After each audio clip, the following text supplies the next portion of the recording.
What up, everybody? It is the Authentic Man, aka Godson Ken, coming back with another video real quick. While I got a few uh, moments of free time, I am watching this video by Shan Boodram. If you guys haven't heard of her, make sure to check her out.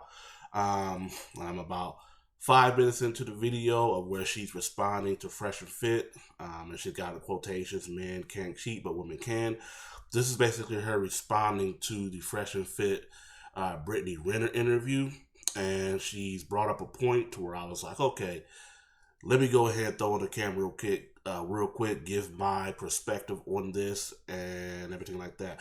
Before I do, though, I just want to say, first of all, you can see the shirt, and if y'all know where the shirt comes from, don't know where the shirt comes from, I'm about to let you know in a minute. But shout out to those guys over at Dope Chaser, Timothy De La Ghetto, or formerly known as Timothy De La Ghetto, but Tim and Rick. But I think this is great that Shan Booty is getting in on this, because I think we're finally inching closer and closer to that Tim and Rick versus Fresh and Fit. And I think it would be very interesting to get the different perspectives from Tim and Rick versus Fresh and Fit, especially because of Tim and Rick's upbringing. Because again, the thing that I see about Tim and Rick versus Fresh and Fit is that Tim and Rick were able to get, try to use the correct language, Tim and Rick were able to get women before they had any type of money, whereas Fresh and Fit struggled with women before they really got any type of money and are getting it after. And so I think it would be a great opportunity for those two to have a very, very good conversation. And I think a lot of people inside and outside of the manosphere, quote unquote, or the dating community or whatever, will be able to get a lot out of that. So I think we are inching closer and closer to that. I hope that it happens. If it doesn't, it is what it is, but I'm just hoping that it happens. But anyway, so let's get back into the main thing here. We're going to go ahead and switch this over real quick. Like I said, I'm about 5 minutes into the video, but I want to back it up a little bit and just do kind of, like I said, it's sort of a reactionary video. So go ahead and play it real quick, and then we'll come on back. And you have to accept the uncomfortable reality that you're going to have to share him sexually. Anybody who is maneuvering under the banner of being a dating expert or coach or guru or societal commentator who makes statements like these and does not back it up with context is doing everybody a massive disservice, because we need to ask the question, why? Why is it that there is an elite group of men who have options, so many options of women, that once you achieve a certain level of financial success and career stability, all of a sudden the dating pool opens up to you? And the answer is actually a pretty depressing one, that the problem has been persisting since the 1980s, when women began to outperform men when it came to enrollment in post-secondary school. And now women are outperforming men in graduation rates from post-secondary school, from graduate schools, and so on and so forth. And men are being left behind scholastically. And this is a huge issue and continues to be a huge economic issue that we're facing, where more women are doing well and are viable workers. And as a result of that, there's something actually called the golden penis syndrome. And please look it up if you haven't heard of it before. But it's a term that was coined at a college where the ratio for men to women was 3-to-1. Every 3 women, 3 heterosexual straight women, there was 1 heterosexual straight man who was also in college. So by nature of that, that one man is going to have a plethora of options because. Now, this is where I'm going to slightly disagree with Miss Shan Boodram. I don't think the root is a scholastic one. I don't think the root is because there are more women in college. I don't think it's because women are more educated than men. And thus, since they're more educated, then they're able to gain more finances and money and stuff like that. Because if that was the case, then you wouldn't have all of this issues between the whole wage gap between men and women and stuff, or whatever, right? I think the actual root of this stuff, and I've been saying this for a little bit now, is capitalism. It's capitalism.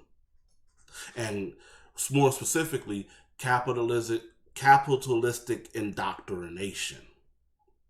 You see, when she's talking about the scholastic thing, ultimately what she, and I think she actually said it, is that, well, when you become more of a scholarly person, aka when you get your college degree and stuff like that, you become more valuable to the system.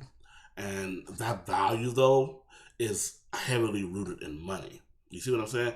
And the reason why we give so much credence to money is because of capitalistic indoctrination. Because see, capitalistic indoctrination requires you to be a profitable source. Capitalism requires you to be profitable so they can be profitable. Does that make sense? So you got these goddamn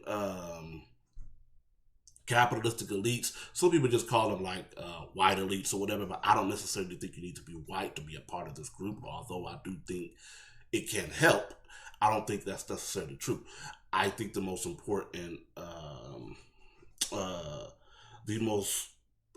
parameter is, are you able to generate wealth for these elite people, and are you able to get other people to generate wealth for you, so it can, facilitate that whole economic system of what we call capitalism. And again, I think it's capitalism that's at the root. And it might not just necessarily be capitalism in a traditional sense, but in the way that we practice capitalism today, especially since she said the 80s, but I would say realistically since like the 50s or 60s, when you started seeing this whole economic boom, and now it started to be, okay, how much product can we get out and how much product can we sell, and everything like that, and how can we do this in the cheapest, most efficient way. You see what I mean?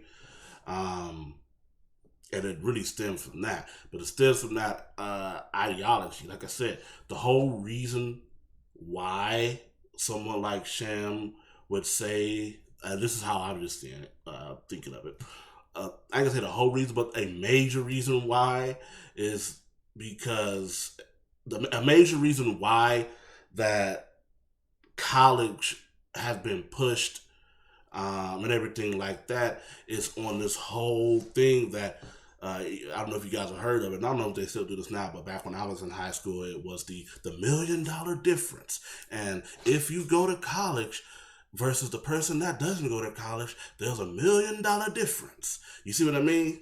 It's all rooted in that idea of money being power and that money being value and everything like that. So again, a lot of these folks that are going to college, they're not necessarily going to college for the aspirations of just wanting to learn and to progress the society from a theological type of view. They're going to college because they're trying to increase their wallet size. You see what I'm saying? And so it's all in that intent with that, to me. That's just how I view it. That's just my perspective on this. So again, that's actually basically where I was stopping the video at. I think I stopped it at the 5-minute mark, but we're going from there. But we'll continue to watch this whole video because, again, this is just going to be my live reaction. I haven't seen this video past the 5-minute mark of where I first started at when I started this recording or whatever. So, all right, let's go ahead and get back into it real quick. Transition back over.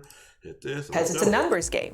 And if that man graduates and is successful, he is competing with not just women who are of his equally yoked status, but then other women as well too, who want to be with somebody who is successful. So the problem is that we need to encourage more men to rise to the occasion. And I'm so frustrated with seeing blogs that ask women to lower their standards, and that's the dialogue, rather than encouraging men to better themselves. And I know that can sound anti-man, it can sound, I want to say the word toxic feminist, but...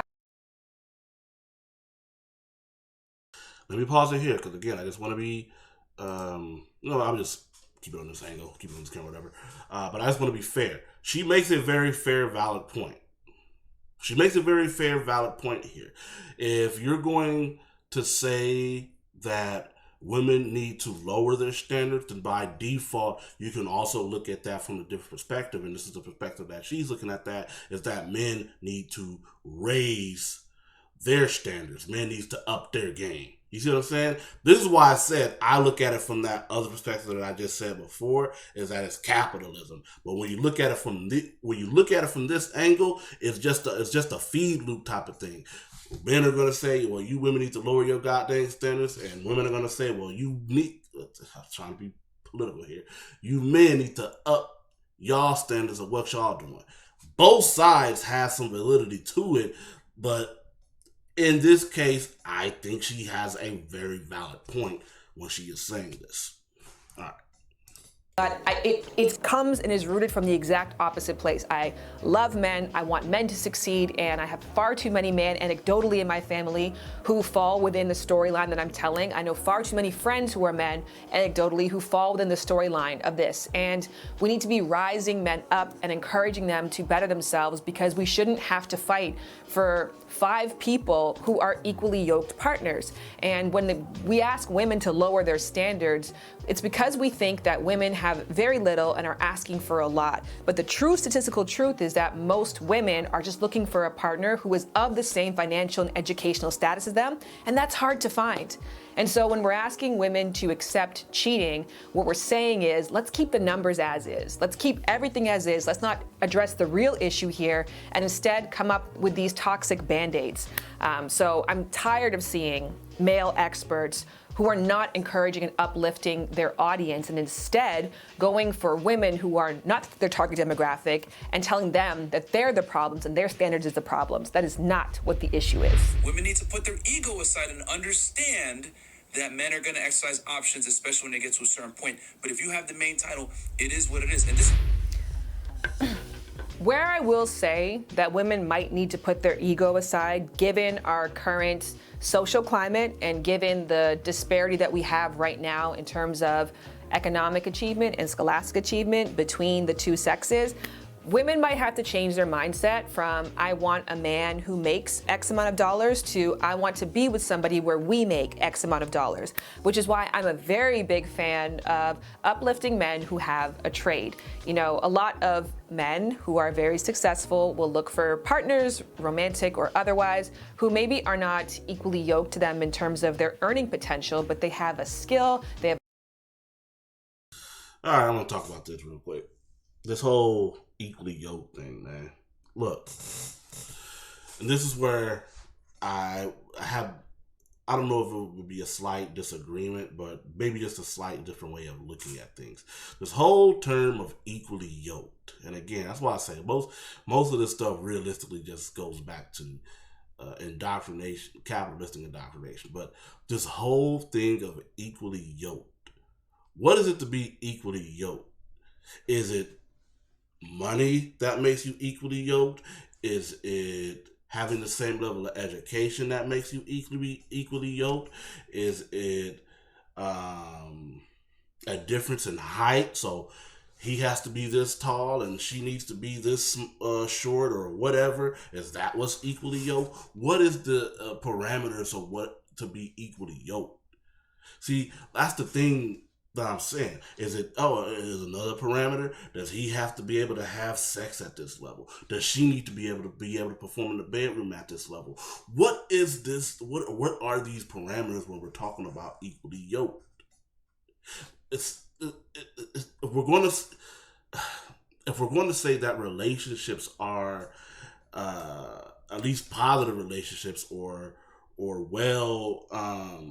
successful relationships require an aspect of give and take, then this whole thing of equally yoked to me just doesn't make any sense. That's where this whole thing of I think Kevin Samuels sometimes says like hammering out a deal or whatever. Well, that's basically where that comes from. Is that, look,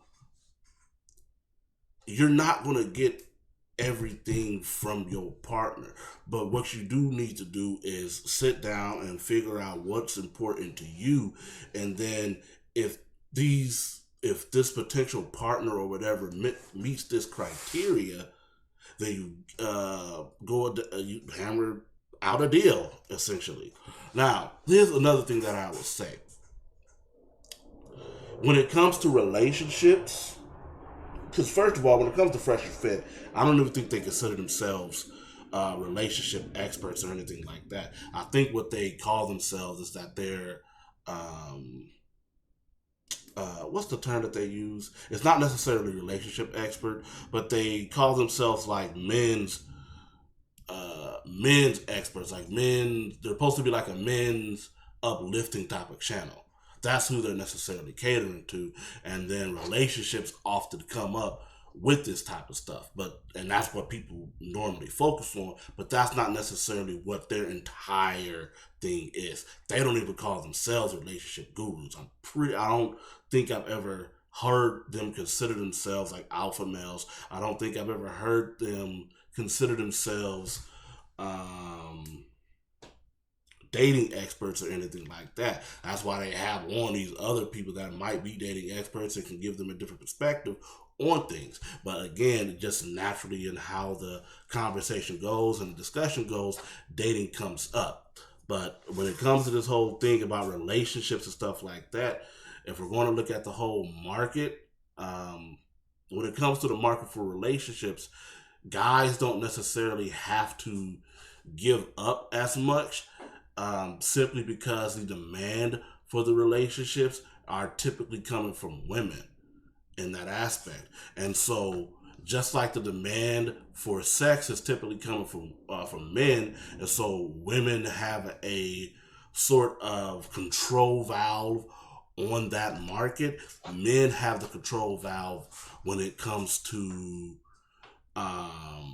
relationships. And if you want to lessen the control valve that men have on relationships, then the ultimate thing that I can see is just, hey, women, stop desiring these relationships, and then that's going to lower the demand, and then now you're going to be able to have a little bit more finagle room and stuff like that. But that's just with that. All right, back to the video. They have a drive, they have a talent that can co-opt what they're doing, and together they can rise and make something bigger. And I know, and I'm a part of a circle of so many women who are with men who weren't necessarily equal earners at the time that they got together, but that person had a trade. They had a skill and they had a work ethic. I'm a part of a circle of so many women who are with men who weren't necessarily equal earners at the time that they got together, but that person had a trade. They had a skill and they had a work ethic, and the two of them together created a very successful household. So the ego check for me, that I don't want to tell any woman to lower your standards or lessen yourself or cheapen yourself or accept behaviors that you know are going to be detrimental to your mental health, and as a result, detrimental to the health of the relationship. That is not the solution here. Given the fact that we can't snap our fingers right now and put everybody on equal educational playing fields, the one thing that we can do is shift what we look at as success. And so uplifting more men who have a trade, uplifting more men who aren't necessarily traditionally educated or set up to. And again, just to reiterate, again, we're going through semantics in this point. To me, we're going through semantics, and the reason why I say that is, again, when you talk about success, we're always talking about it from a monetary value when you really break that stuff down. You see, she brought up the whole idea of trades. And I agree. First of all, just to kind of not necessarily piggyback, but just agree on that aspect, you can make some good money getting trade skills. That is very true. As a matter of fact, I think a couple of years ago, I proposed an idea that I think that what the government should do is implement a system that requires everybody coming out of high school to have some type of trade that they can fall back on. That way, if let's say they become unemployed or whatever because they did whatever that they want to do and whatever that they want to do didn't work out, and so now that they're unemployed, they can fall back onto this trade skill. And basically what I said is that I think it should be almost like a ID of sorts to where you have to pretty much every, let's say, 2 or 4 years, you have to go and take a week of class to be able to brush up on those trade skills and stuff like that. That way, it'll help with the whole unemployment thing. So let's say if you become unemployed, as I said, when you go to the unemployment office, they could pull up your profile and see that you have a trade. And let's say you have a trade in woodworking or something like that. Okay, they can look up to see what positions are available for woodworkers, and they can assign you to that work, and you can make money doing that.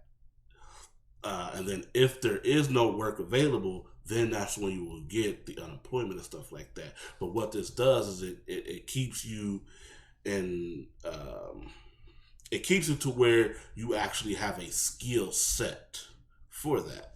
But again, ultimately, what this stuff boils down to is capitalistic indoctrination. Again, a lot of how we have learned to interpret our wealth is based on our money. You see what I mean? It's not necessarily based on our intellect or based on our knowledge. It's based on our money. Now, what will happen is that they'll say, be smarter, but what they're really saying is be smarter so you can earn more money. You see what I'm saying? But it always goes back into that. And the reason why you, at least while we're indoctrinated that, the reason why you want to be smarter to earn more money is because you become more profitable for these big ass corporations that are ran by a bunch of goddamn psychopaths. That's just my perspective, though. All right, let's go ahead and get back into this.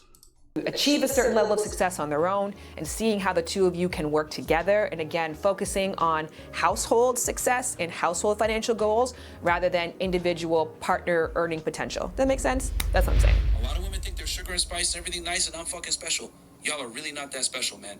A lot of girls are the same box, same vagina, whatever it is. I mean, this special thing, people aren't special, women aren't special thing, I mean, he's not wrong.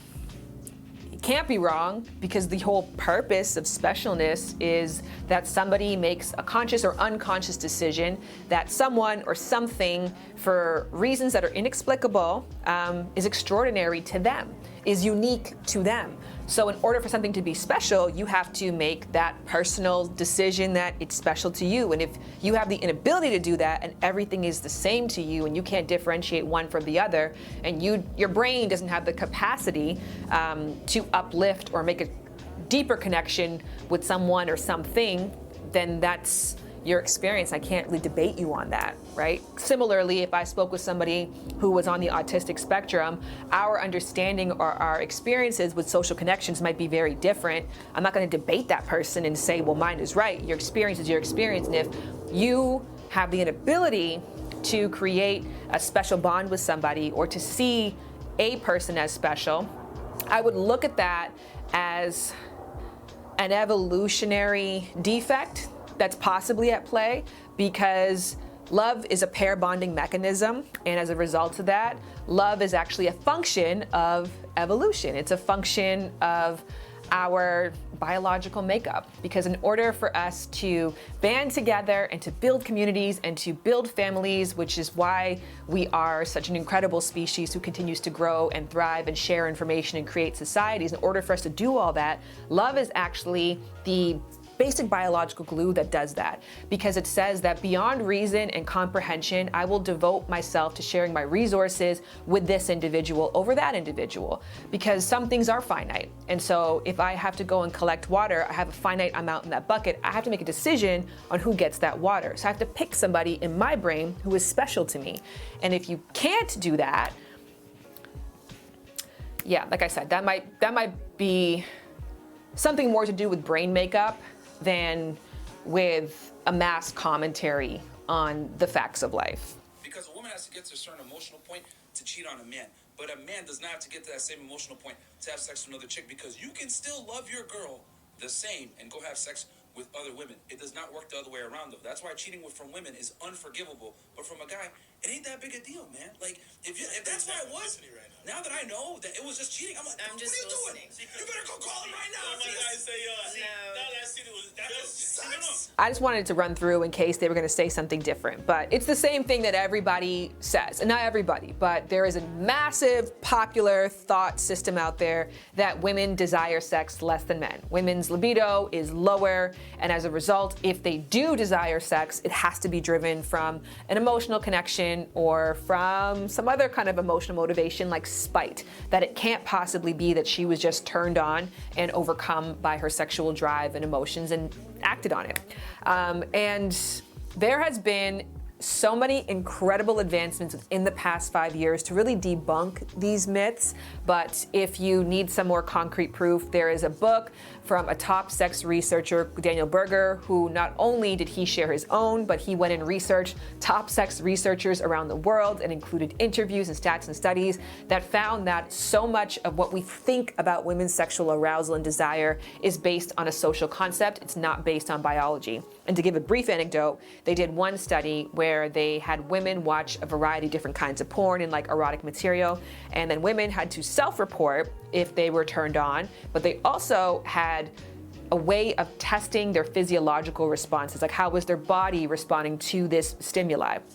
And many women would self-report that they were not turned on, but their bodies told a different story of elevated heart rates and of arousal levels going up and blood volume beginning to pump faster. And so that tells us is that many women are out of touch with their own sexual desires because they have been told to detach themselves from their sexual desire if they want to be a good woman. And okay, I'm gonna pause it there real quick. First of all, I think these are two different arguments that are being said. What Myron is arguing is that in the confines of a relationship, if a woman goes out and has sex with another man, most likely the relationship is over. This comes, and what Sham is arguing is that what Sham is talking about is sexual arousal. Do women become sexually aroused in the same way that men do? And I don't disagree with that. I think women are just as horny as men. Women like to have sex just as much as men. Where the difference comes in at, and let me not be on Sham like this because she's in a very unflattering light. Where the difference comes at for me in this specific conversation or this specific debate, if you want to look at that, is that, look, again, it goes back to that whole thing of give and take, and everything like that, right? And here's what I'll say. If you made a commitment to be faithful and monogamous in your relationship, or if there's a level of understanding that you should be committed, or that you've expressed that you're going to be monogamous in that relationship, do not go out and have sex with another person. I don't care what gender you are. I don't care if you're a man or a woman on this side of things, okay? With that being said,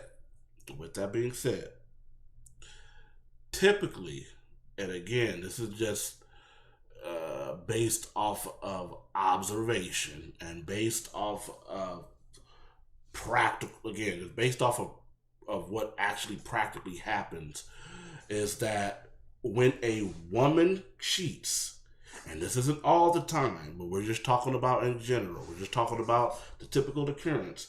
When a woman cheats or goes and sleeps with another guy, that guy that she goes and sleeps with has made her feel a type of way that he is better than what her current situation is. It's typically, when a woman gets to that level, it's an indication that the relationship is over. Okay? Whereas with a guy, that is not typically true. A guy will still have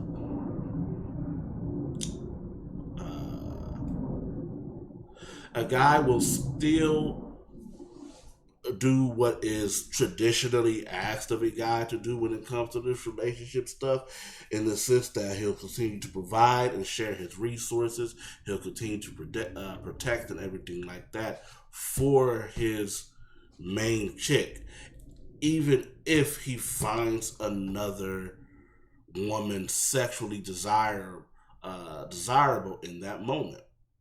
You know what I'm saying? Now, here is what I will, and I don't know if this will align with Shan or not. Here's what I will say. I do think, this is going to sound crazy, I do think women have the capability to love in the same way that men love. And so, in the same way that a lot of men will say that we can love this woman and we can love this woman exactly the same, I think women can love this man and love that man over there the same. And women could give validational sex to that man and give validational sex to that man at the same time. However, that just does not happen on a large frequency base. Okay? That just simply isn't what happens.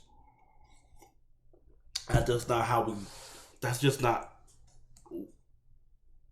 again, that's just typically not what happens in our observable reality most of the time. Again, most of the time, when a woman, most of the time, women are not able to truly love one or love multiple partners at the same time at the equal level. You see what I mean? I'm trying to convey this as best as I can. And again, when she goes and has sex with somebody else, she's going to have sex with that person to validate them most of the time. Is that all of the time? No. But most of the time it is in the confines of a relationship. Now, can women slip up and have a momentary whatever to where it's just physical? Yes. But does that typically happen? No. At the same time, when we're talking about that physical side of thing, depending on how good that other guy hit that stuff, it can create a sort of pair bonding mechanism within that. That whole thing of where, like, if she skeets or whatever, again, this is the same type of liquid that be coming out when they have babies and stuff like that helps pair them to the babies. Whether now she's pair bonding with this other dude, she might not even intended that to happen, but it does happen. And this is the same thing for dudes. Sometimes dudes do this as well. Sometimes dudes will sleep with a chick and just think, I wasn't expecting this to necessarily be what it was, but shit, nigga, that damn pussy was so goddamn good. Shit, you got me thinking different. You know what I'm saying? So, but from the typical outcomes of the stuff, when it comes to these relationships and everything like that, if a woman goes out and cheats on her man or sleeps with another dude behind her husband's back, that relationship is done. That's 9 times out of 10. That relationship is done because she no longer sees the husband as a valid husband. This is why I say that if you, and this just comes with, I guess, experience and just becoming more aware. if you are a guy and you are aware enough inside of your relationship, you should be able to tell when your woman goes from giving you validational sex to giving you duty sex. A good indicator of that is if you are always initiating the sex. So as a man, if you are always initiating the sex, as a man, if you are always initiating the sex or always having to ask for the sex from your partner, like heavily, like she never asked for the sex, she is now most likely into that stage to where it's duty sex for her. She doesn't necessarily find you sexually attractive. She doesn't necessarily find you desirable. And to me, that's a red flag in that relationship. And you need to try to get to the bottom of why that is. Sometimes she could just be dealing with stuff inside of her head. Sometimes it could be something that you're not doing. But either way, you need to get to the root of that cause and everything like that, because that could be a quick domino effect to getting to these outcomes to where, again, your woman cheats on you. And now, again, like I said, most of the times it is when that woman cheats on you, that's going to be over with. But, all right, go back to this right here and see what she said. I, again, think that the shifts that we're seeing in the past few years can also be seen in the porn industry.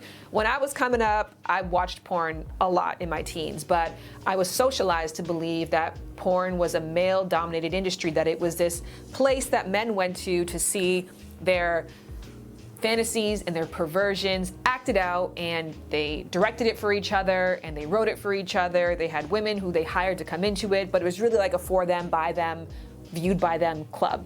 Now we obviously have the ethical porn movement, where we've got more women who are directing films, more women who are funding films, who are owning different studios and cinemas and creating the kind of erotic content that they want. We're just creating erotic content that they feel good about, because we acknowledge that women like porn too. And Pornhub's stats and studies of who's consuming porn each year, the women porn viewership continues. You know, I just had a thought, because I don't necessarily disagree with her on this. I think women do like porn. I would be interested, and I might do this, and I actually might ask this question on the People Network. I would be interested in wondering the type of porn that is produced and directed by women. If there is a difference between the type of porn that is produced and directed by women for women versus the porn that is produced and directed by men for men.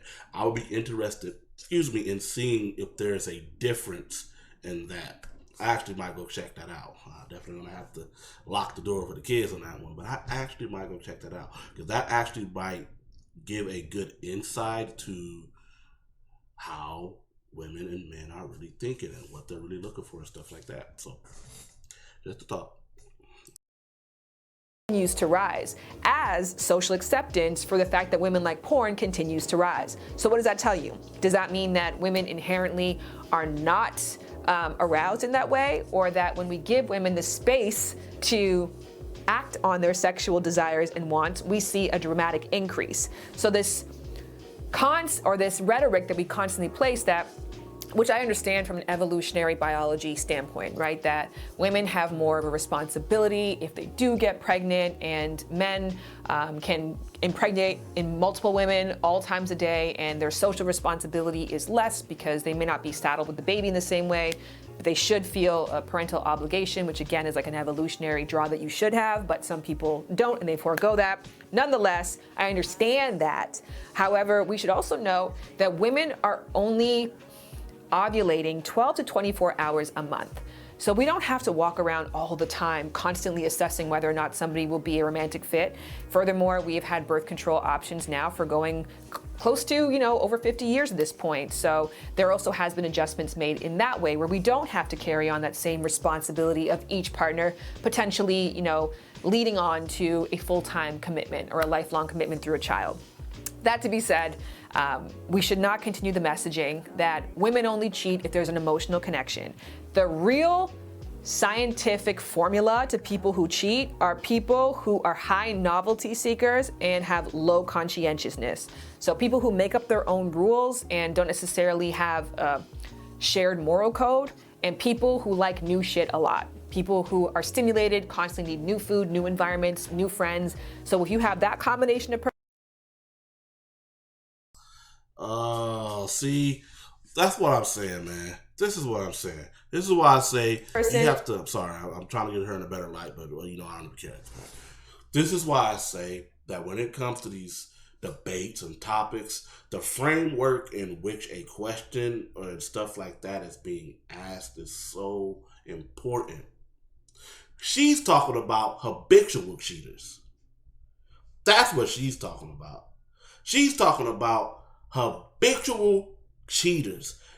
That is to me a different subject than the woman that's been with her husband for the last 10 or 15 years, and then she goes and cheats with another guy.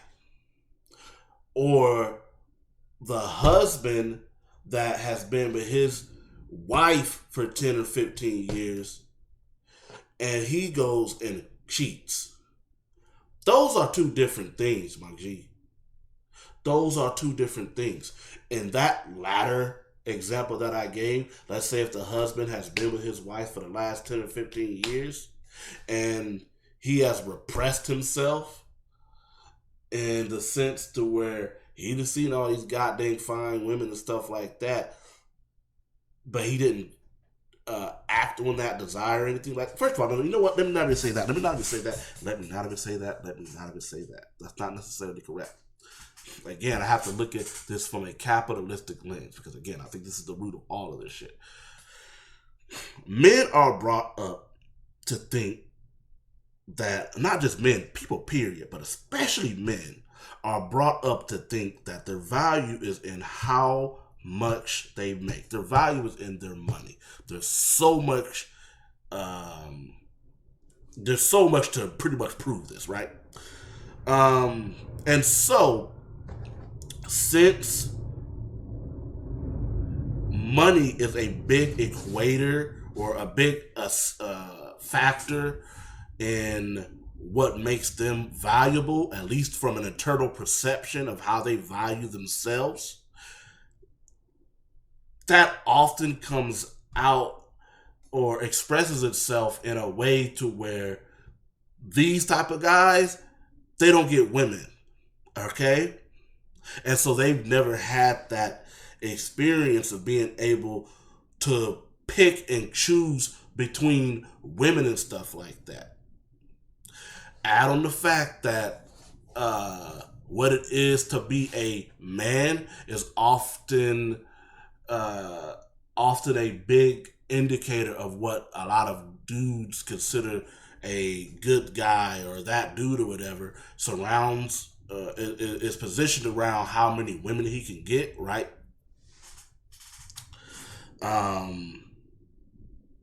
He sees these dude that isn't necessarily a select guy or whatever, because again he's internalized this thing that he's not select because he doesn't have money or whatever, right? When he gets to that point to where they got money, now they're getting to the point to where they have options, and they're just wanting to exercise those options and stuff like that. And generally, what happens is that we're taught especially if you're brought in under like religious homes and stuff like that, we're taught that you should grow as a family. So a guy will, especially like I said, the religious backgrounds, they'll get married by the time they're 24, 25, at the same time that a woman would be expected to be married, right? The thing about the woman though is that because so much emphasis is put on how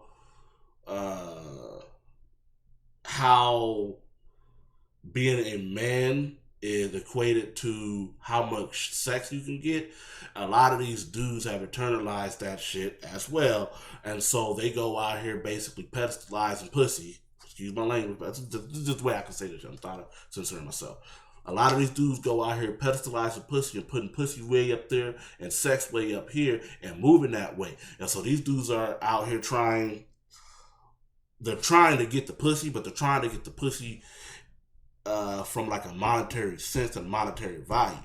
even these produce who have internalized that they ain't shit because they ain't got no money, they still want to get pussy because they've also internalized that other thing as well, as far as what it is, as far as what isn't masculinity and stuff like that. They've internalized this shit. So a lot of the women around here, especially between the ages of where they start going through puberty, so like 11, 12 years old, all the way up into their 20s and stuff like that, they've had the ability to go out here and have sex because these dudes is out here thirsty as fuck. It is what it is, right?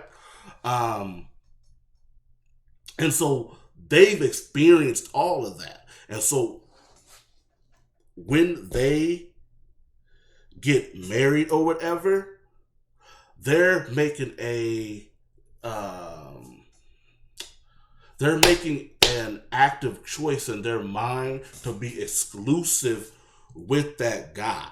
Because again, they can get sex from at least in their mind and perceivably and just honestly just from observer reality, they can get sex from pretty much any dude that they want. Now, I'm not saying they can get sex from anyone. What I'm saying is that their options are a lot more vast in that sense because, again, you got a lot of goddamn thirsty-ass, simp-ass motherfucking dudes about here. It is what it is. You see what I'm saying? These dudes, on the other hand, what they don't, okay, let me go back to the women for a second. But what the women don't or can't necessarily get in a lot of those circumstances is that they are unable to get to that monetary thing. You see what I'm saying? And so that's where she's desiring his resources. She wants exclusive access to his resources and everything like that. And so now that this dude that came up, he went to the schooling or whatever, he's made himself successful to the point to where he's making $60,000, $70,000. He's came up. He's like, well, shit, I qualify for this goddamn woman right now because I'm making $60,000, $70,000, $80,000, whatever this monetary amount is, right? And not only do I qualify, but I'm also giving you exclusive access to this money and access to the protection that comes from that. And that's where that's how a lot of these marriages and everything like that are being formed. They're not necessarily being formed. That's how they're being formed, right? Let me try to stick to the subject. But even though they're being formed at that, they are now at a place to where, because again, let's say if the 24-year-old guy and the 24-year-old girl who got married, they grew up together. Again, that 24-year-old guy most likely didn't get nowhere near as many options or opportunities to get with the woman. He just got with the woman that shit gave him a goddamn chance. That's pretty much how he's going to look at that shit, right? Now he gets to where he's 30, it's 10 years down the line, right? He's 33, 34. He's finally starting to get this money. And again, based on this capitalistic indoctrination and shit like that, money is it's supposedly supposed to be a big indicator of what is or isn't valuable and stuff like that, right? Now he's becoming more attractive to the type of women that are attracted to money. And a lot of these women are attracted to money because that's how they're taught growing up, right? That's how they're indoctrinated. So now he's becoming more valuable in that sense. He's becoming more desirable to these women based on the fact that he's got money. Now he's getting all type of what people might call choosy signals, but he's getting hit on a lot more. It is what it is. He's starting to get hit on a lot more in a way that he's just simply never experienced because this motherfucker didn't have no goddamn game when he didn't have no money. You see what I mean? So his money is his game, essentially, right? It is only going to be more natural that he is going to want to try that new pussy out. Not because he doesn't love his wife. No, he's dedicated to his wife. That money is still going to her. She still has exclusive access, but it's simply because he ain't never had the goddamn chance to try out his different options. And that's where this whole rift and everything comes in. That's why I said, if you really look at the root cause of a lot of these goddamn issues, it's because of this goddamn capitalistic indoctrination that we have just, as a society, a Western American society, have just accepted. We haven't necessarily questioned this bullshit. We've just accepted that this is all good and this is how shit's supposed to go. And people just ride with this shit. But if you're going to ride with that shit, then these are the outcomes that come with that. A motherfucker that's like Myron Gaines, who Might not have been getting no play or getting no pussy back when he was in high school because he just wasn't that motherfucker. He wasn't that nigga back in high school.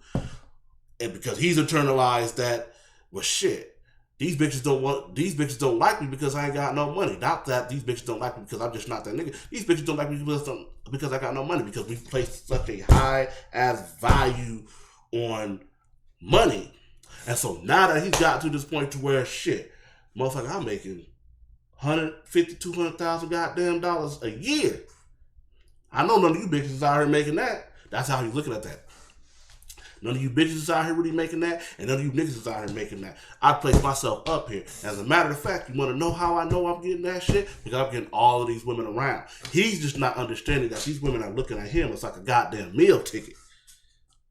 He's looking at these women are looking at this dude as a goddamn meal ticket. He might have other desirable traits inside of him and everything like that, but his most desirable trait is that goddamn bag that he's got. And these women are trying to get to that bag. He understands that. That's the whole thing of understanding women from his perspective. It's, you know, anything like that. He's also getting all of these flood of women that he didn't necessarily get when he was younger. And so again, he's just gonna naturally want to go try that shit. Whereas she's getting a little bit older. She didn't have her damn try at the pie and everything like that. That's why she, in a sense, settled when she was 24, 25, when she was coming up on the wall, quote unquote. You see what I'm saying? Hopefully I'm making sense with that shit, man. Like I said, I've tried to be sensitive in how I spoke about this, but like I said, I think trying to censor myself is not helping me convey the message in a way that I want to convey it. But all right, let's go ahead and finish up this video quick. My kids just came home, so I'm trying to finish this up real quick and get back to it.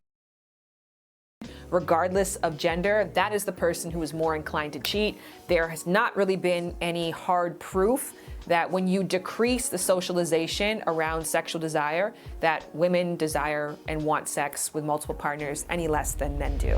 Black date app called Black. It's funny, I never used that one, bro, but hey, man.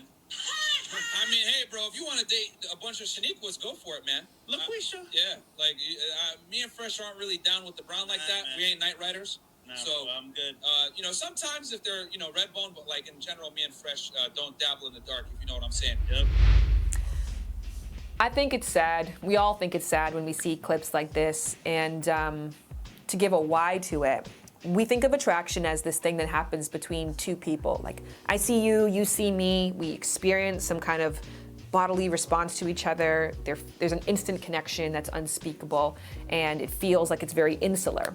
But the real truth is that attraction is something that happens because of billions of people and stimulation and information, meaning that every time that I experience that draw towards somebody, it has little to do with them and more to do with the messaging that promotes someone like them as attractive and worthy of being attracted to. So if you find yourself not being attracted to a particular type of person, has nothing to do with that person's attractiveness and everything to do with what you've been exposed to and what you choose to expose yourself to. Now, in a world 10 years ago where we had very little control over our exposure levels because we didn't have social media, so you were fed whatever was fed on TV, whatever was in the magazine covers, and conversations that were being had were being led by certain characters and movie stars, fucking musicians, whatever. But now that we have the ability to be our own content directors and we can pick and choose, if you are selecting to uplift a particular group and you are choosing to view and consume content only from a particular group, that has to do with your biases and your prejudices and your bigotry. So if you have got strong preferences of people based on race, that is not something that you can chalk up to the stars or to it just is. People can't control their attraction. You can, and you have chosen to control it, and you have chosen to favor some people over the other, and you really need to do some deep digging to ask yourself why, especially when we reject people who have the same features and culture and upbringing as us. Especially for that. I think overall, when I see the kinds of dialogues that are being inspired by content like this, let me speak on this real quick. Look, at the end of the day, guys, ethnic image means something. Whether you believe in the concept of ethnic image or not, it means something. And so if you are going to portray yourself, if you want to see your ethnic group portrayed in a different way, then you have to start off with portraying yourself differently. And so you do not give any type of validation to whatever the ethnic image is, especially if it's a negative ethnic image, to that stuff. Okay? When Fresh and Fit, and again, I understood this was made, what they said was made in jest. And they were talking about a particular subset of black women. And really, you could argue that this particular subset of black women, you also have it in the Latino culture, you have it in the white culture. I'm pretty sure you have it in the Asian culture too, but it's just not at such a high level. But they were speaking about this particular subset culture of black women. They're talking about Shaniquas. And when they talk about Shaniquas or whatever, they're not saying that they won't necessarily date a woman named Shaniqua.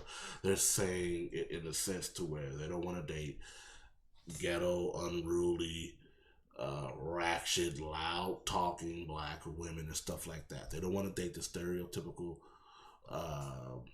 black woman. Now again, I do agree with what Sham says. Some of this has to do with how you've internalized and experienced black women. And again, and how not only have you internalized and experienced black women, but how you have internalized the propaganda that's often portrayed in the media and stuff like that. Because I do agree, it's up on you to go out and be around more black women and stuff like that, and so you get an understanding. And again, but from how I interpreted that, Fresh and Fit might have been around black women. Fresh and Fit might have had tons of experience with that, and this is what can, in some instances, give them more validity to their statement. They don't want to date a whole bunch of goddamn Shaniquas. I get what they're saying on that. Again, and I said this in my other video when I made this directly on this topic, I would not have necessarily said that in what they said, but I understand the message in which they were trying to convey.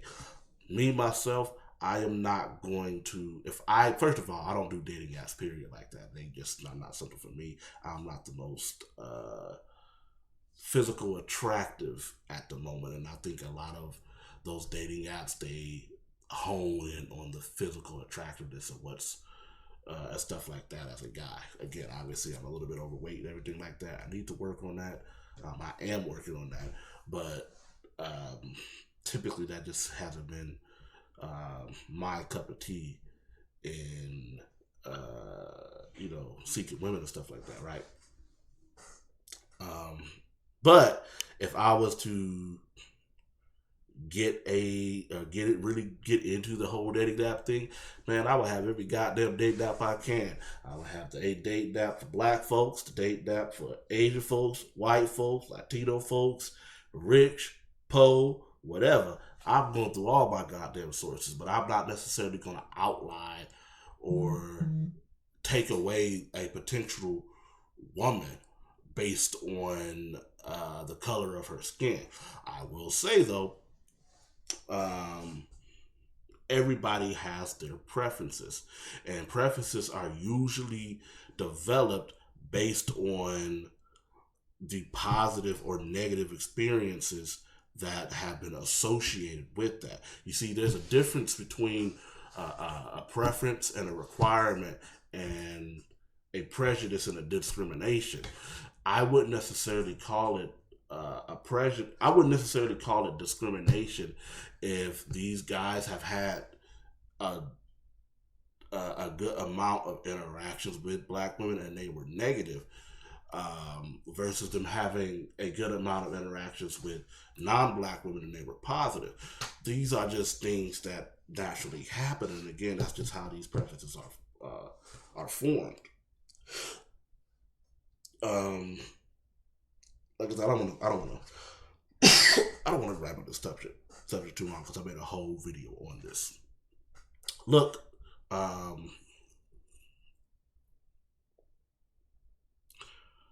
if, as I said at the beginning, if you are really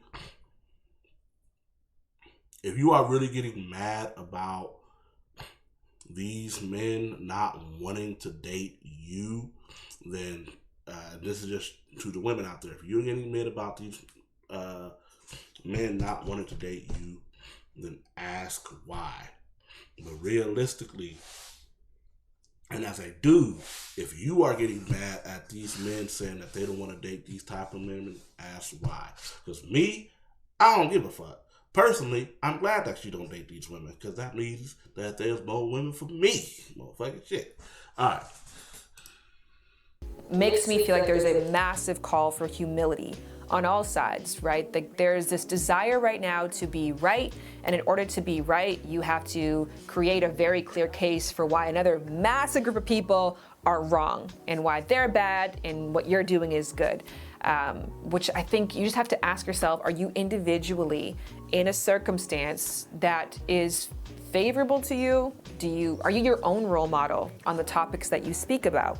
And if you're not, then you have a lot in common with your audience, and that humility of coming down from this mountaintop of advice and perspective and instead being curious and asking more questions about why, and then figuring out brick by brick how we change our circumstances. And I don't know if it does shift with like the current sort of like push and pull and aggressive landscape that we're in right now. Because I love the fact that we're having so many conversations around relationships. I love the fact that dating is now a mainstream topic. I just feel like we're doing it in an irresponsible way where people aren't winning, and the core messages that each group needs to hear is being missed.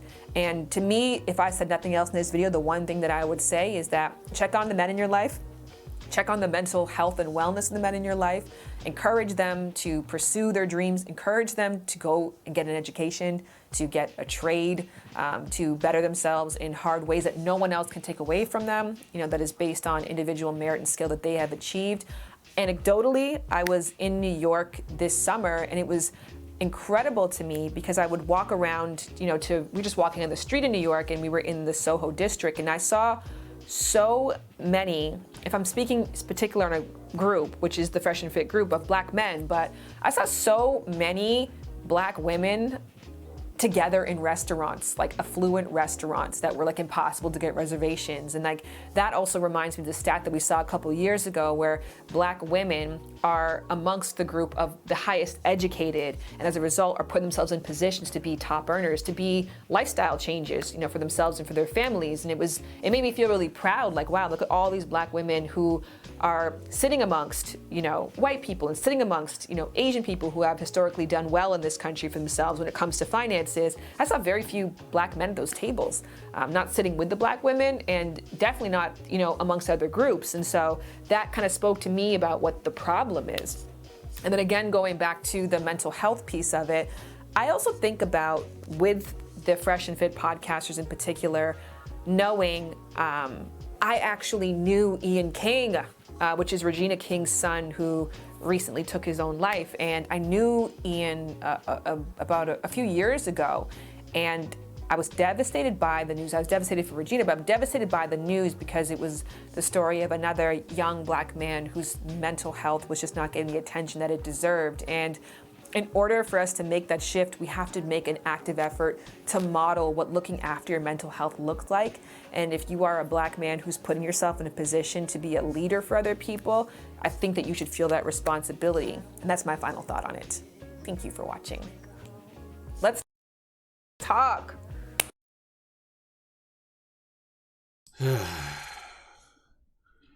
Okay, so let's go ahead and wrap this up real quick.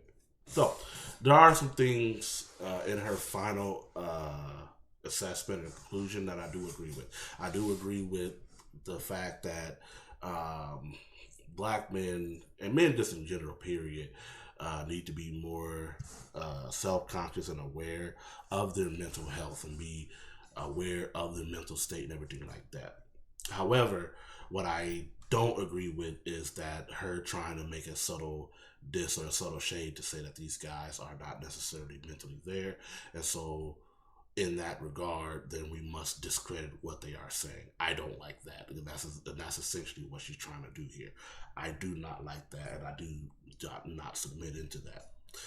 In conclusion, though, especially when it comes to, and this is going to be more or less talking about black relationships, but this could just be as far as women and men relationships as a whole. But this is going to be more of black relationships, and then whoever is part of the greater manosphere, take away from whatever I'm about to say. Okay, look, as black men, we need to stop coming to the conversation with black women in such a defensive mode. To black women, y'all gotta stop coming into conversations and interactions with black men in such a defensive mode. There are valid points on both sides why it would make sense to be coming into the conversation, into the interaction in a defensive mode. But what I'm saying is that we are just going to have to get to the point to where we can just apologize to each other, and so we can really come together and move forward as a group of people. Black men, we're going to have to apologize to the black women for dropping the ball and getting black women into the place that they are, because ultimately it does fall back on us. Whether you want to say that we dropped the ball and leaving the homes and stuff like that, and going off to some of these wars and fight for these white folks, or if you want to say that we simply dropped the ball back when some of our tribes lost the war way back when, and our ancestors eventually got captured and got sold into slavery and stuff like that. Either way, if you want to cut it back to that and cut it back to this blame or whatever, we're just gonna have to own up to our shit and apologize. Same thing to black women, though. Y'all shit stink too. Okay, y'all gonna have to own up to the fact that, yeah, y'all did accept this prize or whatever from these white folks, and so you had an opportunity to choose which one that you wanted to choose. Did you want to choose what the white man was offering, or did you want to choose your black husband? So many black women chose what the white man was offering, and thus we are, kind of in the state of where we're at right now. And it's not a secret that for the last 40, 50 years or so, black women have pretty much ran the African American community in the United States of America wholeheartedly. Black women are the ones that were at the heads of households and stuff like that. Y'all gonna have to take some accountability for that and say, you know what, we fucked up here, we messed up here, my bad. But we have to I just want to see us get to the point to where we can get to a point of understanding each other, and to a point where we can get to a point to where we can be agreeable with one another and not so disagreeable with one another, and not coming into conversations, like I said, in such a defensive mode. And this is just going to be just a challenge to my fellow men out there. Again, I'm not here to necessarily challenge the women. Again, y'all need to hold yourselves accountable too, but I think there are other women that have a much more powerful voice that will resonate with this message. But to the men out there, guys, look, just because these women are coming to you in bad faith doesn't mean that you have to come to them in bad faith. Coming to these interactions with women in bad faith, coming to the interactions understanding that if a woman comes at you in a defensive mode, it is up to you to it's up to you and how you are going to respond to that. You can respond to that from a place of love and a place of good faith, or you can respond to that from a place of bad faith and bad love. I just want to see us respond from a place of good faith and good love and stuff like that, so we can, again, come to the table, sit down, come to the dinner, come to the imaginary proverbial dinner table or whatever, sit down, eat our good food, and really sit down and have that deep conversation to where we can get to the point to where we can just apologize to one another, sincerely apologize to one another, sincerely own up to our mistakes, and sincerely set a plan to be able to move forward. Okay? Anyway, though, I want to thank you guys for watching. This has been definitely a much longer video than I anticipated being, but I'm glad you guys are still here. Make sure you guys go check out Shan. Let me here. Let me transition over here real quick. So this is her channel right here. So you could type in Shan Booty. She is a very good, like you see the comment I left there.